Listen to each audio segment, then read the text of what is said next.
ఏదైతే ఈరోజు మాజీ ముఖ్యమంత్రి తిరుమలకు వెళ్ళొద్దని ఎవరో చెప్పినట్టు మాట్లాడుతున్నాడు. వెంకటేశ్వర స్వామి మీద భక్తుండే ఏ భక్తుడైనా సరే వెంకటేశ్వర స్వామి దగ్గరికి పోయే అవకాశాలు ఉన్నాయి.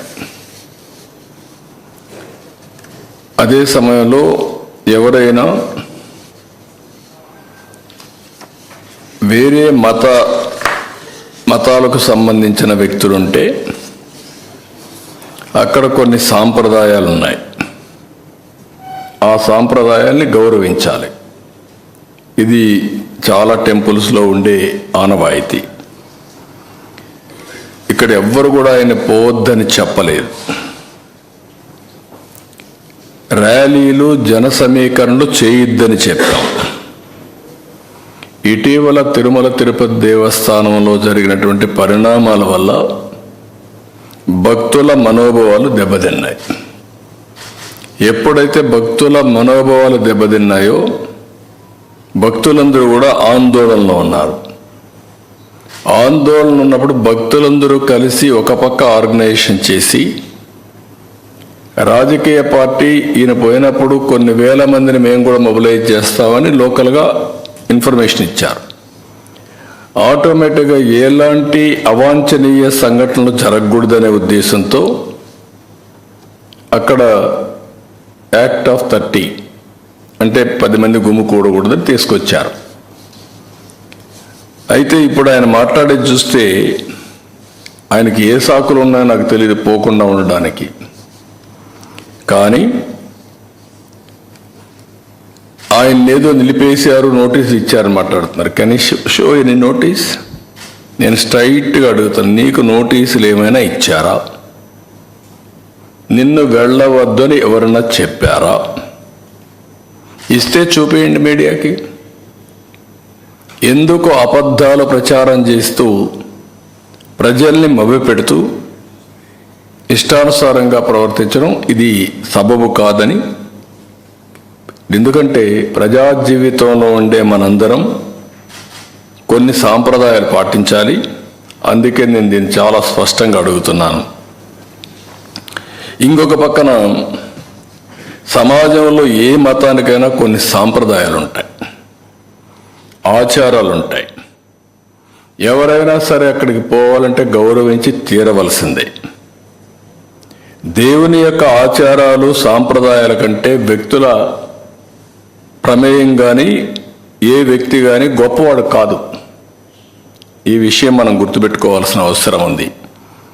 దేవుడి ఆచారాలని భక్తుల మనోభావాలను ప్రశ్నించేలా ధిక్కరించేలాగా ఎవరూ ప్రవర్తించకూడదు. ఇప్పుడు కలియుగ వైకుంఠమైన తిరుమల వెంకటేశ్వర స్వామి హిందువులకి అతిపెద్ద పుణ్యక్షేత్రం. అది హిందువులకు అందరికీ ఒక దివ్యక్షేత్రం. ప్రతి ఒక్కరికి ఒక కోరిక, జీవితంలో ఒక్కసారైనా వెంకటేశ్వర స్వామి దగ్గరికి వెళ్ళి దర్శనం చేసుకొని మొక్కులు తీర్చుకోవాలి అనేది ప్రతి ఒక్కరి యొక్క కోరిక. ఇవన్నీ కూడా అది మన రాష్ట్రంలో ఉండడం తెలుగువారి అదృష్టం. అలాంటి భక్తులు అత్యంత పవిత్రంగా భావించే ఈ క్షేత్ర పవిత్రత కాపాడవలసిన బాధ్యత ప్రతి ఒక్కరిపైన ఉంది. అలాంటిది ఉన్నప్పుడు అక్కడ పోయినప్పుడు నియమాల్ని, ఆగమ శాస్త్రాల్ని, ఆచారాల్ని, నిబంధనల్ని తప్పనిసరిగా పాటించాలి. అలాంటి పాటించకపోతే కొందరి మనోభావాలు కూడా దెబ్బతినే పరిస్థితి వస్తుంది. అందుకే ఈరోజు అతను మాట్లాడిన మాటలు చూస్తే నేను వెళ్తాను, అవి కరెక్ట్ కాదు. నేను హితో పలుకుతున్నా, అనుభవంతో చెప్తున్నా. నేను ఇంత మునుపు పోయాను, నేను ఎందుకు పోకూడదంటే ఇంత మునుపు మీరు రూల్ వైలేట్ చేస్తే మళ్ళీ చేయాలనా? ఇంత మునుపు చట్టాన్ని ధిక్కరించి మీరు బెదిరించి లోపలికి పోతే శాశ్వతంగా అధికారం అవుతుంది. అది శాసనాల్ని చట్టాలని చేసే శాసనసభ్యులు మనం చేసిన శాసనాల్ని గౌరవించకపోతే ప్రజలు ఎందుకు గౌరవించాలి? అంటే రౌడీజం చేస్తాం, ఏమైనా చేస్తాం అనే విధంగా మాట్లాడడం కరెక్ట్ కాదు. రెండోది, కాశ్మీర్ ముఖ్యమంత్రి చాలామంది లా అబైడింగ్ సిటిజన్స్ అంతా ఎవరొచ్చినా గౌరవంగా డిక్లరేషన్ ఇచ్చి లోపలికి వెళ్ళారు. వాళ్ళకి ఎవ్వరు అబ్జెక్షన్ చేయలేదు. అదే మరిగా ఇప్పుడు మాట్లాడుతూ ఒక మాట మాట్లాడుతున్నాడు, నేను 4 గోడల మధ్య బైబిల్ ప్రాక్టీస్ చేస్తానని, బయటకు వెళ్తే హిందూ మతాన్ని గౌరవిస్తానని. గుడ్. గౌరవించడం అంటే ఏంటి? ఆ టెంపుల్కి పోయినప్పుడు ఆ టెంపుల్లో ఉండే సాంప్రదాయాల్ని పాటించడం, అక్కడుండే ఆచారాల్ని అమలు చేయడం, ఆ నియమాల్ని నిబంధనల్ని తప్పకుండా ఉల్లంఘించకుండా పాటించడం అంటే మీరు వేరే మతాల్ని గౌరవించినట్టు. అట్లా కాకుండా నేను ఎప్పుడు ఇంతవరకు ఎవరు అడగలేదు, ఇప్పుడు ఎవరు అడుగుతారు నన్ను, ఇది కరెక్ట్ కాదు. అందుకని ఈరోజు నేను అడుగుతున్నా, మీకు గౌరవం ఉంది, మీరే ఒప్పుకుంటున్నా నేను బైబిల్ చదువుకుంటానని. నువ్వు బైబిల్ చదువుకున్నప్పుడు నువ్వు యాక్సెప్ట్ చేస్తున్నావు. యాక్సెప్ట్ చేసినప్పుడు తప్పు లేదు దాంట్లో. ఎందుకు ఇంట్లో రూమ్ అయిన చదవాలి, బయట కూడా చదువుకోవచ్చు. బట్ ఐఎమ్ సేయింగ్ ఎందుకు చర్చికి పోకూడదు? I'm asking straight question, don't mistake me. రాష్ట్రంలో ఉండే ప్రజలందరూ ఆలోచించాలి. నేను హిందూని, వెంకటేశ్వర స్వామి దగ్గరికి పోతాను, నేను ఓపెన్గానే పూజలు చేస్తాను. అదే మరి చర్చికి పోతాను, వాళ్ళ నియమాల్ని నిబంధనల్ని పాటిస్తాను. మసీదుకు పోతాను, వాళ్ళు గౌరవిస్తాను.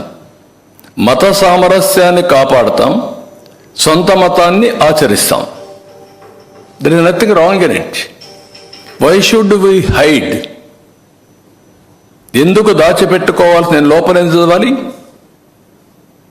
You can read outside, nothing wrong. నేను తప్పుపట్టడం లేదు. కానీ లోపల మాత్రం చేస్తాను, బయట మాత్రం చేయను, నాది మానవత్వం అని మాట్లాడుతున్నాను. నేను మానవత్వం ఏంటి? మత సామరస్యాన్ని కాపాడడం మానవత్వం కాదు. మీరేమంటున్నారు? నేను ఎప్పుడో చెప్పాను, పాబ్లో ఎస్కోబార్ అని. ఆ లీలల వల్ల, చేసిన అరాచకాల వల్ల ఒక్కొక్కటే బయట వస్తూ ఉంటే ఇవి కూడా జరుగుతాయా అని మీకు ఆశ్చర్యం లేదు? కంపేర్ చేసుకోండి. ఎస్కోబార్కి ఇది డిఫరెన్సెస్ ఈ మధ్య జరిగినటువంటి ఆల్ సంఘటనలు, ఇంకా జరగబోయే సంఘటన కూడా మీరు చూసుకుంటే అవే జరుగుతున్నాయి. దాన్ని పెద్ద ఇది చేస్తూ ముందుకు మాట్లాడుతున్నారు. అదే మాదిరిగా పదే చెప్పిన అబద్ధాన్ని తిప్పి చెప్పడం, పేపర్లో రాయడం, టీవీలో చూపించడం, బ్లూ మీడియాలో అదే ప్రచారం చేయడం. ఇక్కడ కల్తీనే జరగలేదు అంటాడు. కల్తీని జరగలేదు అంటూనే ఈవో చెప్పాడంటాడు జరగలేదని. ఈవో పదే చెప్పాడు. ఏదైతే ఆ కంపెనీ ఉందో, ఏఆర్ కంపెనీ, ఏఆర్ డైరీ, ఆ డైరీ 8 ట్యాంకర్లు పంపించింది. 4 ట్యాంకర్లు కన్జ్యూమ్ చేశారు.